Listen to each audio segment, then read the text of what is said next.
Next up is the second of the two new members of the ASUN this year, that being Liberty, and they were the runner-ups in the Big South tournament last year. Joining us is Richie Mackay and Lavalle Cabell. Welcome to the ASUN. First of all, what's your excitement level of joining the conference? Very excited, Neil. We know that there's some terrific teams, terrific coaches that reside in the league, and we feel like we're privileged to be a part of it. Lavalle, tell me what the excitement level is to facing new competition now.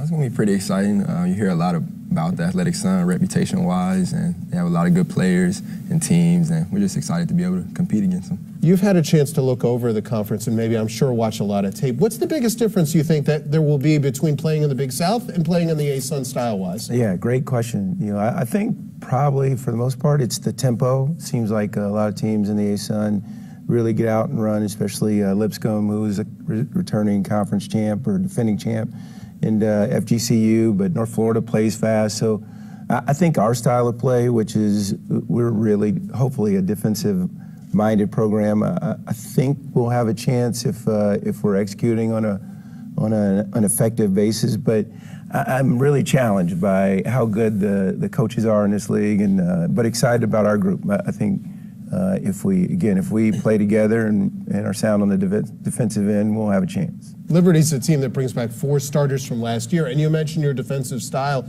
For fans of the ASUN who aren't familiar with it, you're a Virginia disciple. Tell us a little bit about your defensive style and what makes it tough to play against and prepare for. It's the pack line defense, and as you probably know, Tony Bennett at Virginia is as good as any coach in the country on the defensive end. And we run a JV version of the pack, but our guys have bought into it. We hopefully were hard to play against and hard to score against, and it's there's not a lot of fanfare to it, Neil. We just we want to get down in the stance and make it difficult on our opponents on every possession. Lavalle, since you play this style, what was the biggest adjustment coming from high school to college in the last few years, and what makes it tough to prepare for and also learn?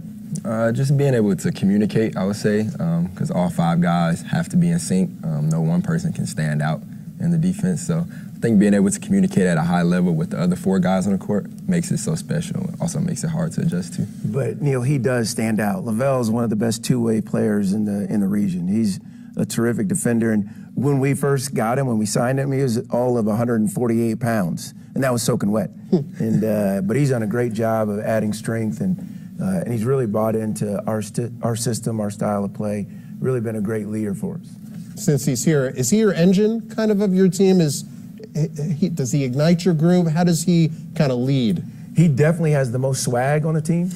But I think when you're a two-way player and you can impact the game in so many different ways, we really looked at Lavalle for a little bit of everything. Defensive prowess, energy, some scoring, being able to get to the paint as well as shoot from behind the arc. But I think he is definitely one of the catalysts to help our program continue to hopefully ascend upward. But as we mentioned, you bring back 4 starters. Scotty James is also a preseason all-conference player. Lavalle, since you've played with Scotty for a bit here, tell us what makes him special and kind of how he complements you. Scotty's just so special because he has a motor to him, and he plays so hard every single possession. He takes no plays off. I think he's a tough player for us in the middle, or he's kind of the anchor of our team down low. I think just playing with him, it just helps you to want to be tougher with him or want to play as hard as he do, and I think that goes from the top to the bottom of our team with him.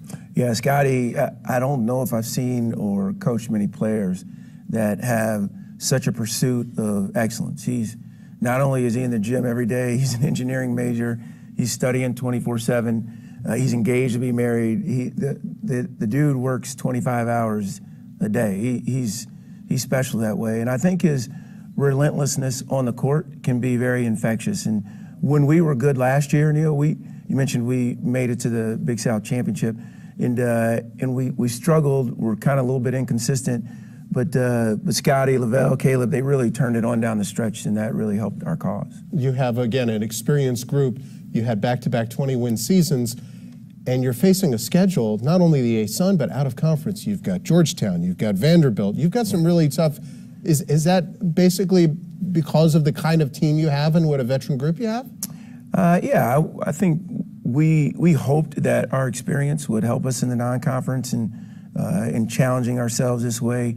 hopefully it'll prepare us for what will be a really competitive season in the ASUN when you have teams like Lipscomb, like FGCU, like North Florida, and a host of others. Jacksonville is going to be really good.